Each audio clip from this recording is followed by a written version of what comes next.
All right, so we're back, and we're here with John Zinzer and Mark Wooten. I'm sorry. As it should be. Been a long convention. Yes, it's been a long convention, and my voice is actually doing all right considering where it was when I started this morning. But anyway, you are the lead developer for Thunderstone, or just Alderac Entertainment. Alderac Entertainment. And you're Mr. Alderac Entertainment. Yeah. Cool. All right. So anyway, so we're basically going to look at a couple different things here. We have some previews of War of Honor for L5R, actually. Okay. And turn this around here to show folks I'm going to let Mark talk about War of Honor first.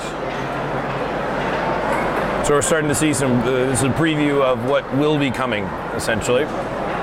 Yeah, this is going to be out sometime around February, March time. Okay. It's something of a hybrid product.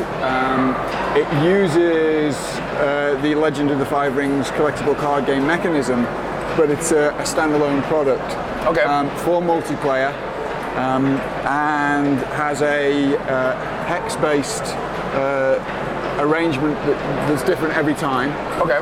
The players place the hexes out in a strategic, tactical way, and that changes the interaction in terms of the way they then play out the card game. What we've done, however, is it's packaged as a standalone product, so you can enjoy the card game without the collectible, and you can also enjoy it with a different kind of level of strategy and involvement. However, if you do play the collectible card game, it's obviously perfectly compatible with that, and you can choose to expand your own decks or your own strategies. Because we've not only included the... So we're seeing, as the market shifts from CCG heavy stuff to more of an LCG heavy stuff, you guys are actually going to cross the streams and do a little bit of both? Is that what I'm hearing? Yeah, I think that the idea sort of grew up from the fact that each time we've tried to insert multiplayer cards into the booster packs and into the environment that for CCG players, we get a little bit of a rebellion when they get cards that are only useful for just direct combat. I'm going to beat you up, L5R play. Obviously the move to the box games and what we've learned with Thunderstone shows us that we can do this type of product and give players that experience. And to be honest, there are hundreds of thousands of people who may have passed on a CCG and might be interested in playing a product like this where there's a limited card base. I really love the direction of the LCG or customizable or however you want to label it.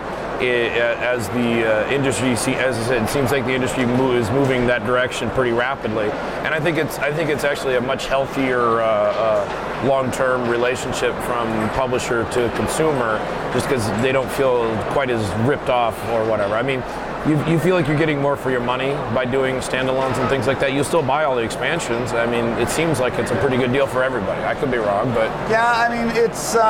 We've been doing L5R as a CCG for 15 years now. Right? It's our 15th anniversary, and I think that there's room in the market for both models, right? I can't imagine L5R Core or Magic the Gathering or some of these other games that are firmly rooted in their CCG roots, being able to moving to an LCG model. I think the LCG model is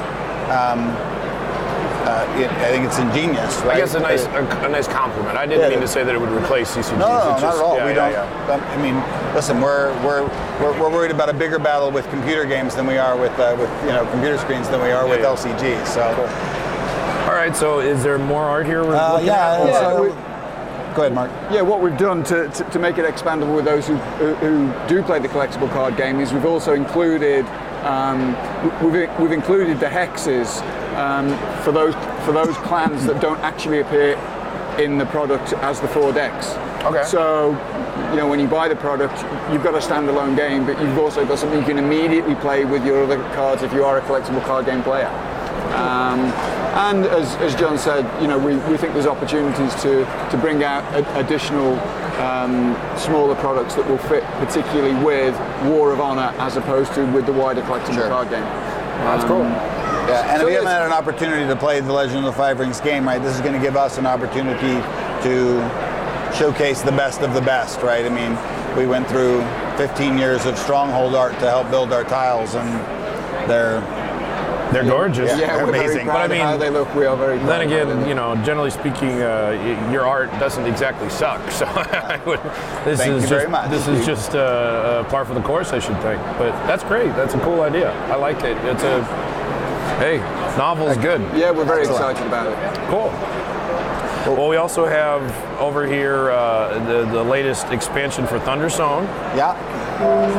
and if we can show everybody, so it's Thunderstone Doomgate Legion, and so this is how many new cards? This is 300 new cards. 300 new cards. How many uniques out of that about? There it is right here. 1 Thunderstone, 12 treasures. 60 monsters, so there's About 8 monster sets probably, and 84 hero cards. So that's 6, 9 hero sets, 10 hero sets, 9. 9 hero sets. Cool. So Lots of new cards. lots of new cards. And obviously you need the original Thunderstone to be able to play this, right? You don't need the. I mean, you can play it right out of the box, but it is better with the original Thunderstone. Right? There Okay. are enough cards to play it, but for Mark and I, Doomgate Legion is our favorite of the 3 Thunderstone sets, and we play a lot of Thunderstone. It is our most played card game. I'm going to go to Scotland for a week and a half and get my butt handed to me for the entire time that I'm there. I think I've won 0 matches when playing with Mark. So. That's what you do when you play with the lead designer. I mean, you're paying him essentially to kick your butt. That is very true. Yeah. I'd start worrying if I started winning. That's it. So, is this already in stores or? No, we shipped over a pallet load of copies here to Essen, and they were gone faster than you could sneeze at, which was really nice. That's in fact, always if a you good went thing. to our booth right now, we didn't set it. We set it up so that it would look good with all of the product in it. Yeah. But we didn't think what it was going to look like when it was empty. Yeah, that's a good problem to have. It's a really good That's a problem good problem to have. It's So. a really good problem to have. All right. Well, so we'll talk about that in a second. But tell me about Thunderstone Doomgate. I think my favourite part of it is I really like the mercenary cards, the interaction with the mercenary cards. There's a couple of mercenary cards in here that really make a difference when they're in the village. That I draft really highly and starts to use new mechanisms. I mean, Spirit Blast as a spell is a great example. It gains a magic attack equal to experience points, up to 6. So experience points have definitely started getting used in ways that are more than just about leveling the characters up. So as the game develops later in the game, where sometimes in the past you may have had a number of experience points but not wanted to go into the village to level up. Now, Spirit Blast and also the Doomgate Squire is a great mercenary card that allows you to sort of proactively use your experience to defeat monsters. And I like that particularly as a new wrinkle. Yeah, that's very cool. And actually, I forgot to ask you, what's your MSRP on this thing? It's $30. $30. Yeah, it's Good. good price point for Good this. price point. Yeah. Very good. And you guys have had a heck of a show, obviously. I mean, We've had a very good show. It's been an interesting jump for us from we talked about CC business earlier, right? Uh-huh. I mean, we've been a CCG role-playing game company for nearly 15 years, and in the last 2 or 3 years, you make what you play, right? And so we've started playing a lot more board games and card games of this type. So that's the kind of products that we're making. It's a very different business. I mean, last year when we got into it, we had 10 releases at the show.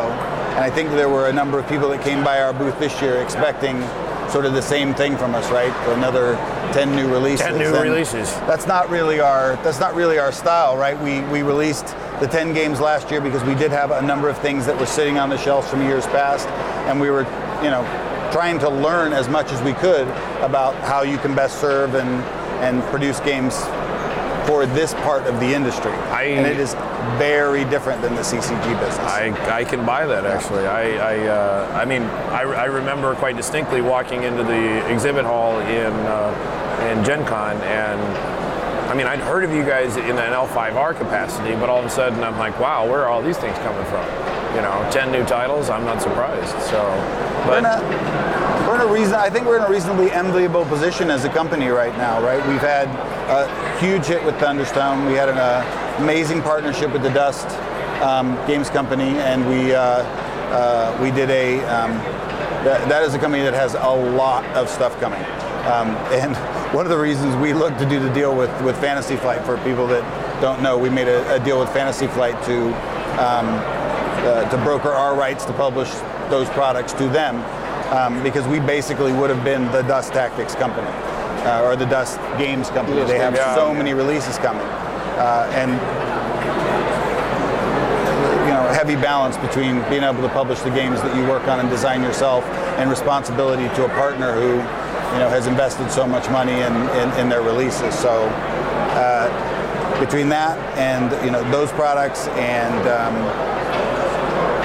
losing my train of thought here, Sunday at Essen.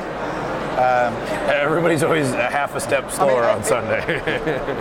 I think essentially the message that we're trying to get across is that I think we're now having quite a focused approach to the way we're going to take the company and the releases forward.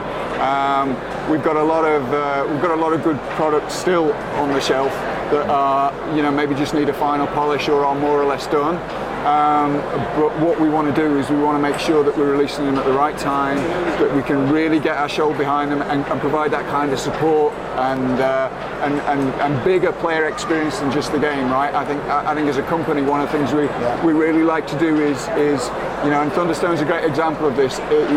It's a deck building game, but you also get a little bit of a sense of the world that it's set in, and the story, and there's a bit of a story behind it. And we really want to continue to sort of develop and push and promote and be able to get our shoulders behind that kind of thing. So as we release new products, just our own products, there's a lot of things that we really want to be able to put a lot of energy and effort into.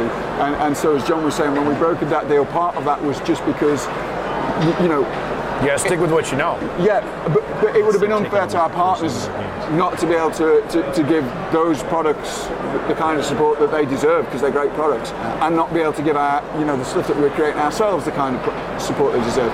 So we made that decision, and excuse me, I've got the Essen throat. I understand. But going forward now, it's going to be that kind of focused. Let's make sure we've got really good games that we can support and bring the releases out in a kind of more measured way. Yeah. So I think what you're going to see from AG over the next 2-3 years is that kind of measured approach, but with things that we're really excited about. We really feel we can put energy in. I think that's one of the interesting phenomenons in the last couple years that we've seen, especially as we see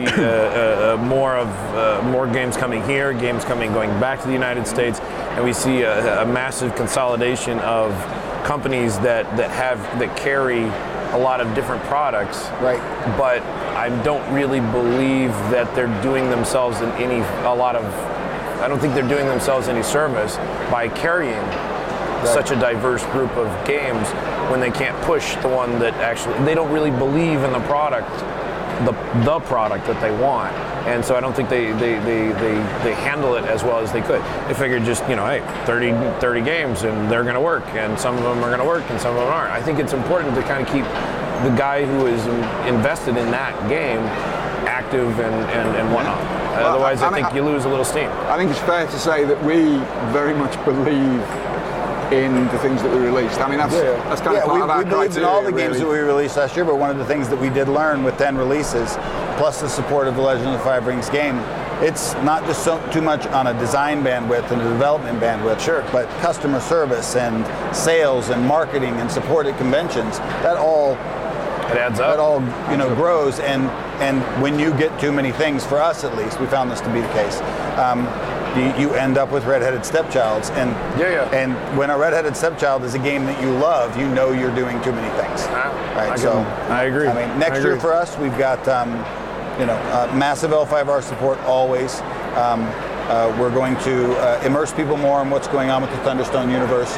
Players will find out, what the secret of the Thunderstones are and what plans we have for the product moving into the future. We have a big new release which we'll start marketing on January 1st of next year, and we're only doing one release during the first half of next year. And we have a couple of other releases planned for the second half of the year, but those releases will only happen if everything's running smoothly with the core games that we've got. And the release that we're going to announce at the end of this year and start marketing the next year is another very big immersive product for AEG. So it'll take a lot of time and effort to work on it. How do you guys feel about electronic versions of your games? Great question. It's the future, right? I mean, you can't own an iPad and not think that that is one of the ways that people are going to be enjoying, board games. So we are talking with multiple people that do that stuff, and we are thinking about it as we look to design games in the future. The stuff that we've designed up until now, right? It didn't have that sort of thought process behind it, and oftentimes you'll take a game and say, okay, this is the game we want to put on, and you go, wow, there's certain things that you just can't do to allow you to have the same game experience. I agree. Yeah, I mean, I remember kind of going through this thought process years ago when we developed Tiger Sea Freight for for the site, and we mostly did it because we enjoyed the game, and we started it and we designed it and whatnot. And so once we had kind of that core going, we went back to it later and said, well, gee, maybe we could do some other games. And we realized then how incredibly lucky we had gotten in terms of just the format of that game. Right. So lended itself to that format that we were displaying. So as we went into other stuff, we were like, wow, you can't do that. That's like that's going to be a round robin. That's going to slow the game down to a crawl. You can't do multiplayer then. And yeah, I totally Reactions understand. are our thing, right? We put a lot of reactions in our game, and you can't sit and hit a button on a computer and say, okay, I do nothing, I do nothing, I do nothing. Now I'm going to do something. Exactly. Right? It's just you have to sort of take those things out of your products. Yeah, and it's funny because it's almost contrary to what you would want the reactions. You want the constant. Yep. I'm doing, you do, and then because that's what keeps it interesting. And that's the challenge, right? Yeah, is being able to take what you can do with technology and what you can do in the face-to-face situation and kind of get the best of both worlds. Try to get the best. We're trying to get the best of both. Right on. Yeah, and I think that's coming, right? I mean, I think over the course, there are products out now. There's a miniatures game, Exilus, or what is it? Exilus? I think I've seen it. So it's from another company. It uses, an iPad screen or iPhone that you look down at the table and you can see the units do different things based on where they're at on the thing, right? And I feel like those guys, they're like the Marines, right? They are charging up the hill and taking all the fire for the rest of the industry. And I completely wish them well. But all the hard work that they're doing, other people are going to be like the Air Force and come right behind and say, thanks for taking that hill for us. Now we're going to set up a camp.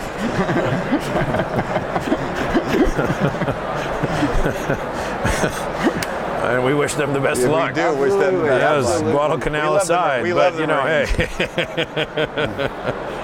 Cool. Well, that's great. You guys have anything else you want to mention, or? It's been a good show for you.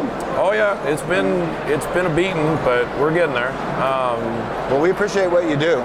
Thank you. Not only from setting up here at Essen and telling people about our games and all the cool stuff in the industry, but the service that you provide to gamers worldwide through the website and through the show. My guys are fighting. They fought to get the opportunity to be the ones to go, run the show, and I ended up having to buy an extra plane ticket because one of the guys from our board game team was like, "What? Everybody else gets to go and I don't?" I'm like, "Okay." Are you talking about BoardGameGeek? Yeah. Well, I'm looking forward to it. Is Todd coming? I don't remember. Todd's coming. Ed Bolmy and Brent Keith. Okay, for AEG. Todd's good shit. I like him. Good guy. Well, I ought to make it clear, given we've been talking about lead developers, that Brent Keith is the lead developer for Thunderstone. Brent Keith's the lead developer for Thunderstone. Mike Elliott is the lead designer for Thunderstone. Mark is our sort of lead developer. He's working with all the creative teams and was the lead developer on L5R for a very long time and still, sort of holds that role. But the L5R team is sort of fire and forget right now. Knock on wood. Well, I'm glad. Get back to work, guys. Well, I actually met Mike Elliott at PAX, I guess, a year and a half ago. Just he contacts me out of the blue. It's such a sweetie. What a nice guy. Yeah, Mike's a great guy. Yeah. And it's so funny because as he goes around and tries to sell his designs, it's very entertaining because he's like, I'm really big in Japan. He is big in Japan. I mean, he's no doubt. He's huge in Japan, but nobody else knows him, and that's kind of a cool. I mean, they do now. When we talked Thunderstone, the second thing he said beyond the fact that this is a good game was, and I want to do it with AEG because I want to get my name known in the United States, so I can stop saying, hey, I'm big in Japan. I'd like to be able to say, I made Thunderstone and I'm big in Japan. That's true. That is true. Cool. Yeah. Well, you guys got a great team, and we're really pleased to be working with you going forward. And I just wish more companies were like y'all. So thank you very much. It's a great compliment. Cool. Great work. Really appreciate it. Appreciate it. You guys have a good rest of the show. All right. And get some sleep tonight. Yeah. Where are you guys going home after this, or? No, we're going to Scotland for an L5R summit. Well, Scotland is home. Scotland is home for Mark. Really? Oh, yeah. He didn't sound Scottish, but okay. Well, no. Believe me, get a couple of beers in him, and he sounds real Scottish. But we're going to go to. We're actually going up. I'm going up to Scotland, and we're bringing in the L5R team for a summit for that. To plan our year for that game, and then we're actually going down to Lyon the week after that for the L5R World Championships. There'll be 400 plus players there this year. We had 300 players pre-registered last week. So we're thinking there's going to be 400 plus guys there. So that'll be a big deal. That's pretty good. As long as they can get there. Yeah, as long as they're on transport. I was going to ask you about that. I mean, I haven't been following the news. I assume they're still having some issues over there, but we bought our flights recently, and we're flying into Geneva and driving down just to make sure that we do get there. Make sure you fill up as much as you can in Geneva before you leave, because apparently it's gas too. But very cool. Well, gentlemen, have a good trip, and we'll see you when we see you. Sounds good. Thanks. Cool. Cheers. Thanks.